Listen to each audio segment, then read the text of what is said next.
جی مشتاق صاحب آپ کیا کہہ رہے تھے؟ سینیٹر مشتاق صاحب کالنگ اٹینشن والے نوٹس والے ابھی آئے نہیں.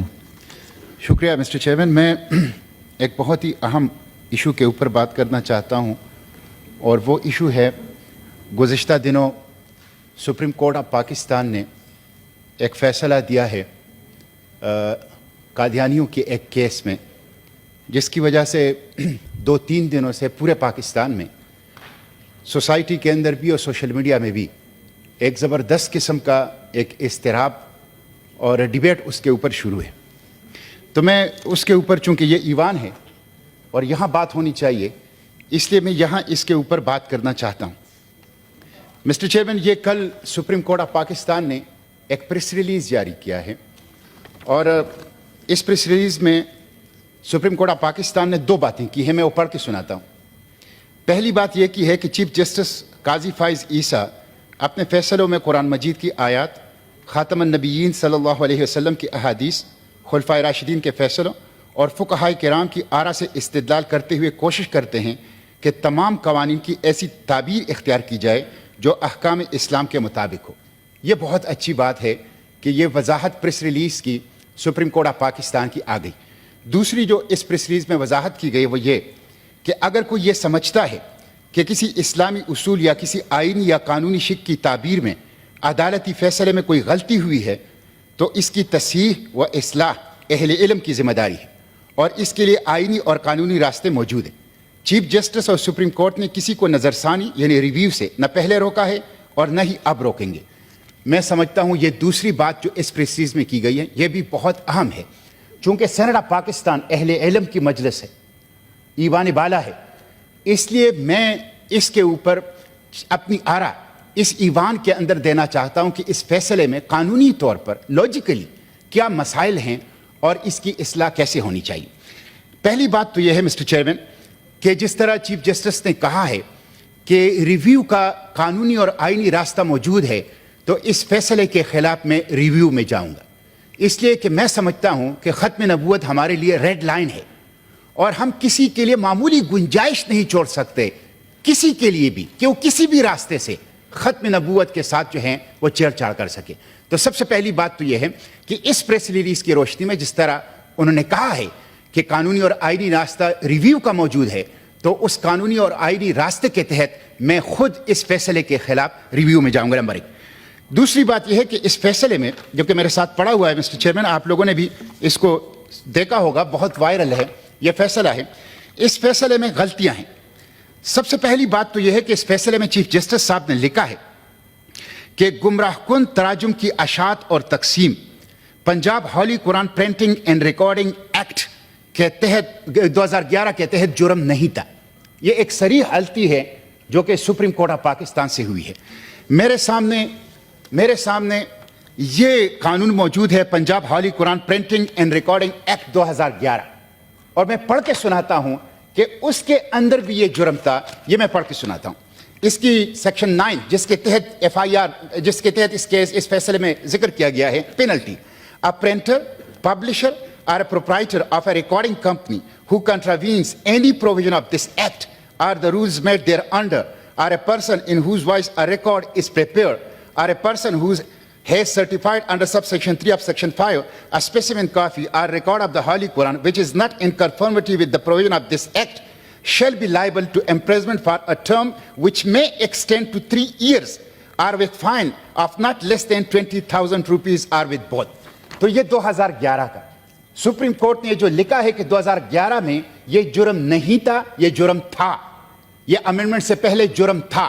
امینڈمنٹ کے بعد اس میں فائن کے اندر اضافہ ہوا ہے، قید کے اندر اضافہ ہوا ہے، اور اس میں الیکٹرانک ڈیوائس کو بھی شامل کر دیا گیا ہے. تو سب سے پہلی غلطی تو یہ سپریم کورٹ آف پاکستان کو اس غلطی کی اصلاح کرنی چاہیے، اور یہ جرم تھا، یہ امینڈمنٹ سے پہلے بھی جرم. تو دوسری بات یہ. تیسری بات یہ مسٹر چیئرمین کہ عدالت نے کہا ہے اپنے فیصلے میں کہ 298C کے تحت بھی اس فرد نے کوئی جرم نہیں کیا ہے جو مبارک ثانی نام تھا. یہ بھی غلط ہے. وہ تبلیغ کر رہا تھا اور تبلیغ جو ہیں مسلمانوں میں تحریف شدہ جو تراجم تھا اس کی تقسیم کر رہا تھا. اس لیے یہ جرم ہے 298C کے تحت اور اس کی بھی اصلاح کی ضرورت ہے. عدالت کو چاہیے کہ اپنے اس فیصلے کی اصلاح کریں کہ 298C کے تحت اگر ان کو کوئی تحریف شدہ ترجمے کی وہ مسلمانوں کے اندر تبلیغ کر رہے ہیں تو اس کی ان کو اجازت نہیں ہے. تو یہ تیسری بات. چوتھی بات میں یہ کروں گا مسٹر چیئرمین کہ اس فیصلے میں قرآنی آیات دیے گئے ہیں اور ان قرآنی آیات سے وہ اس کا موقع اور محل درست نہیں ہے. مثلا اس میں سورہ بقرہ کی ایک آیت دی گئی ہے لا اکراہ فی الدین اور اس سے یہ تاثر دیا گیا ہے کہ جیسے قادیانیوں کے اوپر کوئی جبر کیا جا رہا ہے. حالانکہ یہاں اس صورتحال یہ ہے کہ خود قادیانی مسلمانوں کے اوپر جبر کر رہے ہیں.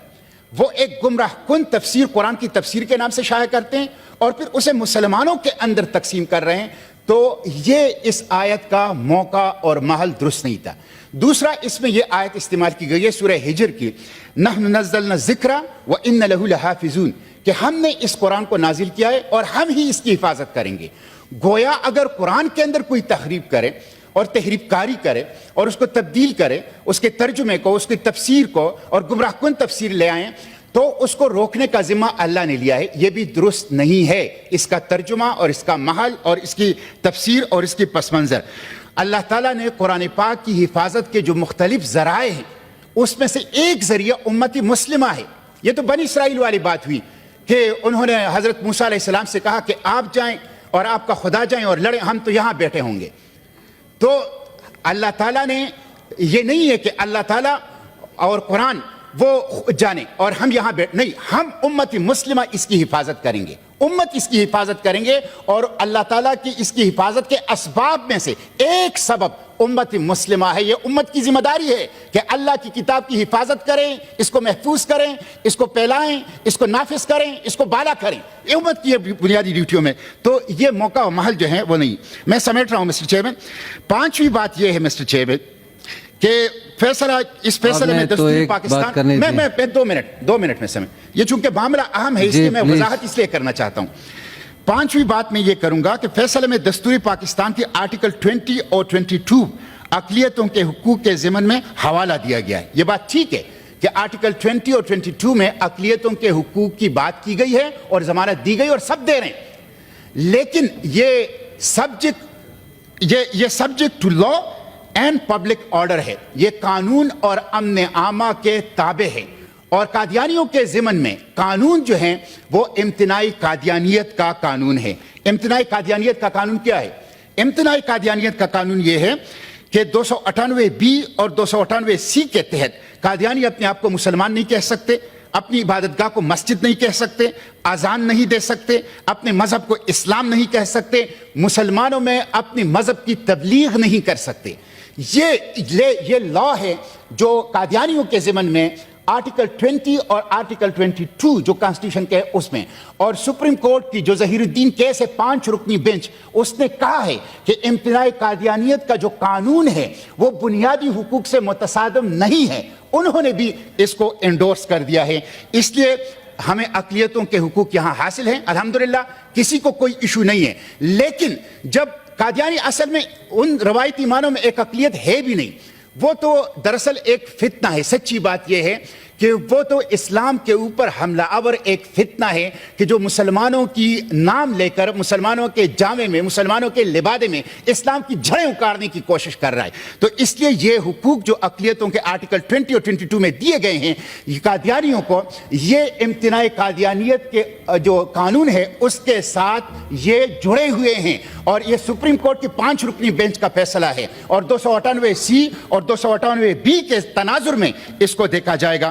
اور آخری بات مسٹر چیئرمین میں یہ کروں گا کہ یہ جو حکومت نے جو پیراگراف نمبر 6, 7 اور 8 اور 9 اور 10 ہیں اس فیصلے کے یہ جو پیراگراف ہیں 6, 7, 8, 9 اور 10 یہ irrelevant ہے. میں سمجھتا ہوں یہ اس فیصلے سے بالکل مطابق نہیں ہے. اس کو یہاں نہیں ہونا چاہیے. اس کی وجہ سے بہت سا ابہام جو ہیں وہ پھیلا ہوا ہے.